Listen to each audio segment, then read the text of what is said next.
Hello there, and welcome back to Non-Name Talks. It's great to be here.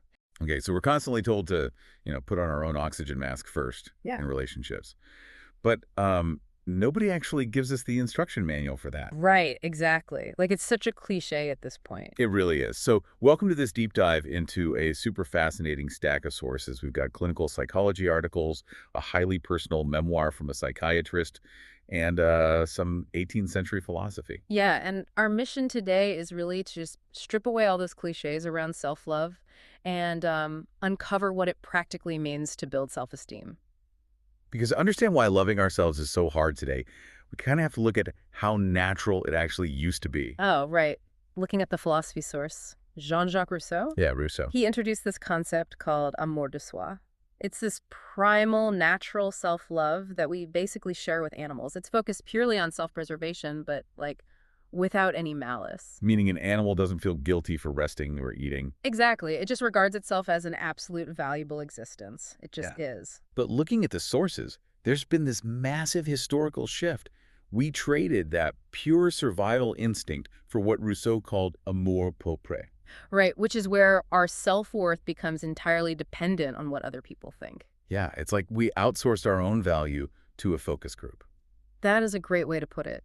And what's fascinating here is that true self-love isn't about uh, building a defensive wall against that focus group. It's about retraining your brain to view yourself as absolutely valuable, regardless of external validation. But if Rousseau says this pure self-love is a natural animal instinct, Yeah. how does that square with our modern clinical sources saying it takes deliberate practice? I mean, instinct is supposed to be automatic, right? Well, in a hyper-connected society, that instinct gets buried under constant social feedback. To dig it out, we have to actively rebuild it. Which brings us to Dr. Yoon-Hong Yoon's book, Self-Esteem 101. Yeah. And he's not just theorizing here. Despite being a highly successful psychiatrist, he details his own crushing struggles with low self-esteem. Oh, wow, really?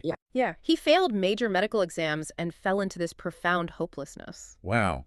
And hitting that wall forced him to realize that achievements do not equal self-worth. So he outlines 3 pillars to rebuild it: self-efficacy, feeling useful, self-control, and internal security. Right. But let's look at how these actually work. Self-control isn't just about, like, resisting a donut, right? Far from it.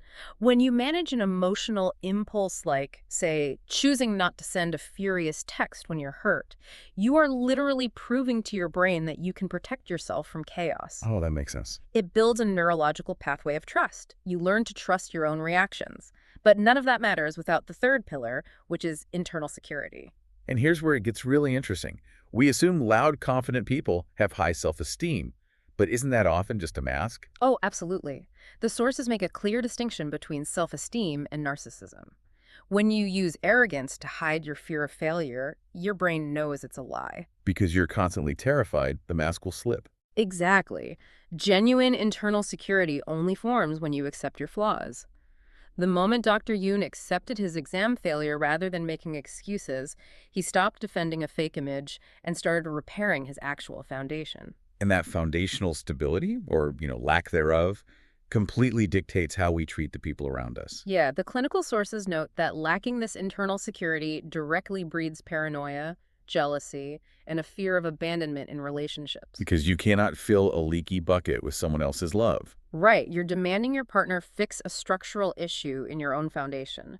To fix it yourself, the clinical data points to 3 specific mechanisms of self-compassion. Which are self-kindness, mindfulness, and recognizing common humanity. Yes, self-kindness actively lowers your cortisol levels by changing your internal monologue. Mindfulness is observing a negative emotion without letting it hijack your nervous system.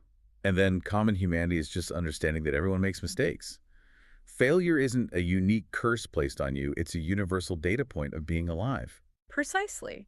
And if we connect this to the bigger picture, doing these things develops your capacity to set healthy boundaries. It isn't selfish, it's the ultimate proof of self-respect. So what does this all mean for you? Self-love is an action. It means not comparing your life to others, speaking kindly to yourself, and accepting that you are doing your best. Yeah, it's retraining your brain to treat your existence as valuable by default. Which leaves you with this final thought to mull over. If the psychological theory of the self-fulfilling prophecy is true, and you start actively applying this framework today, treating yourself as someone of immense, unshakable value. How will the people around you unconsciously change the way they treat you tomorrow?